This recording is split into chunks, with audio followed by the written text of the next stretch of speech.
अब नाज़रीन इकराम, रात श्रीनगर के पुलिस स्टेशन में भी एक हमला हुआ है, धमाका हुआ है और कुछ अरसे बाद हो सकता है कि जम्मू एंड कश्मीर पुलिस कहे कि इसमें दहशतगर्दी हुई है और इसमें कोई दहशतगर्दों का हाथ है, क्योंकि ये वो धमाका खेज मवाद था जो दहशतगर्दों से रिकवर किया गया था। The J&K police said the blast in Nogam was accidental and it occurred during the handling of explosive material। अच्छा, यहाँ पे ये देखिए, Jaish e Mohammed People's anti fascist front claimed responsibility for the blast. ये जो भी स्टेट्स हैं, नॉन स्टेट एक्टर्स हैं, जो इस डेडली टेरर अटैक, क्योंकि अब भारत सरकार इसे कॉन्स्पिरेसी नहीं कह रही, इसे एक टेरर अटैक कह रही है, तो ऐसी जो भी प्लेयर्स हैं, चाहे वो स्टेट हो नॉन स्टेट हो, उनके ऊपर या ब्रह्मोस ट्रीटमेंट होगा या फिर non state actor treatment unknown gunman वाला होगा। पार या पार होगा, ठीक है, आप होंगे या हम होंगे, या हम क्लियर, किसी शक में मत रहे।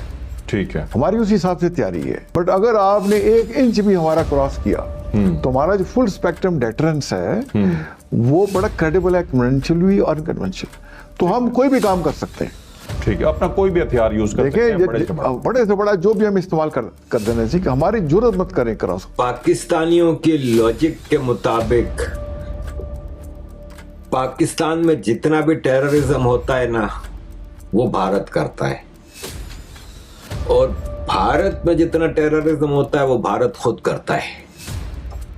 खुद क्यों करता है? इलेक्शन से वो जीतने के लिए वोटर्स हैं वो बीजेपी को वोट डालेंगे। अब अभी बिहार में इलेक्शन हो रहे हैं, इसलिए जैसे बिहार के इलेक्शन में आपने देखा है इन्होंने मैनिपुलेट किए हैं, तो ये तैयार थे कि अगर हारेंगे तो अटैक शायद कर दें। और बिलखुसूस इंडिया का जो मेन स्ट्रीम मीडिया, एनडीटीवी और दीगर मीडिया आउटलेट्स हैं, उन्होंने पाकिस्तान की तरफ उंगलियां उठाना शुरू कर दी हैं। मतलब आप चाहे पॉलिटिकल लीडर हो, आप चाहे किसी इंटेल के चीफ हो, नोबडी विल बी लेफ्ट अनपनिश्ड। याद रखिए, बहुत डिटेल्ड कहानी अब खुल के आ रही है और आने वाले दिनों में पर गच्छे उड़ने वाले हैं। बहुत सारी कंट्रीज के बिल्कुल पत्ते खुलने वाले हैं कि असली में आपका कौन दोस्त है। कश्मीर, पाकिस्तान, तुर्की, रेड फोर्ट, अयोध्या, और क्वेश्चन ये है कि भाई अब सिंदूर ऑन है। हम अगर हमारा बॉर्डर क्रॉस हुआ, हम आखिरी हद तक चले जाएंगे। ठीक है, बजाय कि चंद दिन बाद चलाएं, पहले दिन ही चलाएं इनके ऊपर। क्या ये पाकिस्तान पर हमला करने का एक बहाना ढूंढा जा रहा है जो दिल्ली में मकसद हल नहीं हो सका? क्या वो कश्मीर के जरिए वो मकसद हासिल करने की कोशिश की जा रही है? तो न्यूक्लियर बॉम्ब अमेरिका ने नहीं चलाया जापान के ऊपर? बिल्कुल चला, सबसे पहले चला है ही उन्होंने पूरी दुनिया। तो मेरा फुल सुपर पावर है, सबसे बड़ी पावर उस वक्त चला दिया था, तो हमें क्या प्रॉब्लम है? इस दफा क्या है कि फौरन भी होगा और डिसाइसिव होगा, पार या पार होगा। ठीक है, आप होंगे या हम होंगे, या हम क्लियर, किसी शक में मत रहे। ठीक है, हमारी उस हिसाब से तैयारी है।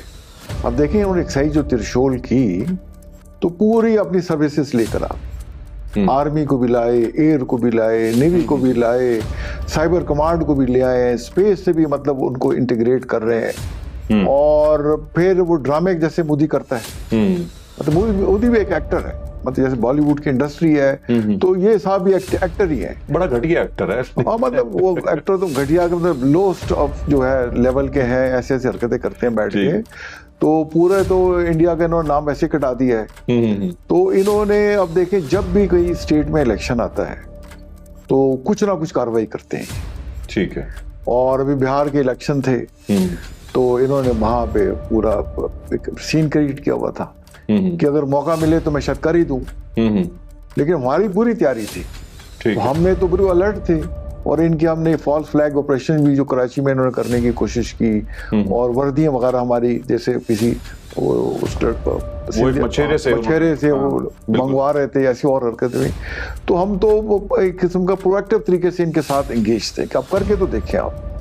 ठीक है, तो फिर लेकिन जैसे बाहर के इलेक्शन में आपने देखा इन्होंने मैनिपुलेट किए हैं, तो ये तैयार थे कि अगर हारेंगे तो अटैक शायद कर दें। ठीक है, फिर जैसे पता चला कि इनकी जो मैनिपुलेशन थी वो थोड़ी सक्सेसफुल हो गई है और शायद जीत जाए, तो इन्होंने थोड़ा सा मतलब जुर्रत नहीं की। अच्छा, ये अटैक की जब जल्द हम बात करते हैं तो अटैक का मतलब क्या होता है? कि ये कोई बॉर्डर एरिया पे फायरिंग वगैरह, ये फुल फ्लेज वॉर, किस चीज को हम एक्सपेक्ट कर सकते हैं? कि ये है तो हमारा बड़ा घटिया दुश्मन, हम जानते हैं, ये क्या करेगा? हमारा क्या जवाब है? हमने तो बता दिया कि हम तो आर या पार कर देंगे। हमारे इस रिजॉल्व के बावजूद ये हरकत करने की जरूरत करेगा इंडिया? देखिए, उसमें कैपेबिलिटी तो है, ठीक है। हमसे देखें 6 गुना बड़ा मुल्क है, हमसे उसकी कई गुना 3 गुना बड़ी उनकी फोर्सेस हैं, और मतलब जैसे उनकी आर्मी हमसे 3 गुना बड़ी है, और इसका एयरफोर्स भी बड़ी है, लेकिन उनके बॉर्डर्स भी तो नहीं, तो वो ज्यादा सारी उनके तमाम ओरिएंटेशन तो पाकिस्तान की तरफ है। ठीक है। मतलब वो उन्होंने अपनी फोर्सेस तो डिप्लॉय नहीं, बड़ी कम रखी हुई है, नेपाल की तरफ, भूटान की तरफ, या अपने वेस्ट की सारी तरफ हमारी तरफ डिप्लॉयड है। ओके। उनके 80 to 90% सारे जो बेसिस हैं वो सारी ओरिएंटेशन पाकिस्तान के अगेंस्ट उसने रखी हुई है। ओके। तो मतलब जो जैसे उनको मगर हमने कोई मौका खुदा ना खास्ता उनके पास अगर आया तो वो जरूर करेंगे, बट हमने उनको क्लियर बता दी है। अब देखिए अल्लाह के फजल से, और हमें शुक्र अल्लाह का अदा करना चाहिए कि हम न्यूक्लियर ताकत बन चुकी, तो हमारे सर्वाइवल को कोई खतरा हुआ तो फिर तुम आखिरी हद तक चले जाएंगे। और मैं तो यहाँ तक कहता हूँ कि हमें अपनी पॉलिसी स्टेट कर देनी चाहिए कि देखिए हमारा कोई आपके खिलाफ, हम आप पे जारा नज़ाम नहीं रखते, बट अगर आपने 1 इंच भी हमारा क्रॉस किया तो हमारा जो फुल स्पेक्ट्रम डेटरेंस है वो बड़ा क्रेडिबल है, कन्वेंशनल भी और अनकन्वेंशनल, तो हम कोई भी काम कर सकते हैं। ठीक है, अपना कोई भी हथियार यूज कर सकते हैं, बड़े से बड़ा जो भी हम इस्तेमाल कर देना चाहिए, हमारी जरूरत मत करें क्रॉस। और हमें ये रिजॉल्व था हमारी स्पेशल फील्ड मार्शल साहब का, जिसमें अमेरिका हक में ये पैरों पड़ गए और अमेरिका से कहा हमारी जान बचाए, को उन्हें पता था ये हमारा सफाया कर देंगे। तो हमें वो रिजॉल्व दिखाना चाहिए लीडरशिप को, और वो दिखा रहे हैं, बट हमें ओपनली बता देना चाहिए इंडिया को कि देखिए हमारी स्टेटेड पॉलिसीज है, हम अगर हमारा बॉर्डर क्रॉस हुआ हम आखिरी हद तक चले जाएंगे।